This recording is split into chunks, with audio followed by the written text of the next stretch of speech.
शेतकरी मित्रांनो, रामकृष्ण हरी. मी नारायण अंकुश रावडोले, राहणार टाकळी, अंबड तालुका, पैठण जिल्हा छत्रपती संभाजीनगर. तर आज आपण पैठण तालुक्यामध्ये आलो आहेत. पैठण तालुक्यातील प्रगतशील शेतकरी आगळे पाटील आपल्याबरोबर आहेत. तर यांना आपण मोसंबी पिकाला वर्षभर नियोजन दिलं आहे आणि त्याप्रमाणे ज्याप्रमाणे आपण शेड्यूल दिलं त्याप्रमाणे यांनी शेड्यूल आपलं वापरलेलं आहे. तर यांना काय रिझल्ट आला आहे हे आपण यांच्याकडून जाणून घेऊ. रामकृष्ण हरी दादा. रामकृष्ण हरी. तर आपण वर्षभर जे शेड्यूल वापरलंय याच्यातून काय फायदा झालाय व फळगळ आहे का किंवा माल किती पट वाढलाय हे शेतकरी मित्रांना सांगू शकताय? फळगळ अजिबात नाही. हा. एकदम मालाची क्वालिटी बी चोपडी बनलेली आहे. हा. साईज बी चांगली बनलेली आहे. कुठंच गळ नाही, काही नाही. आणि फळाची संख्या सुद्धा ज्यादा आहे.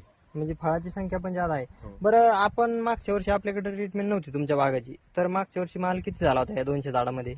या मागच्या वर्षी 4 टनाच्या पुढे नाही निघाला माल. या वर्षी 10 टनापर्यंत निघाला पाहिजे. म्हणजे मागच्या वर्षी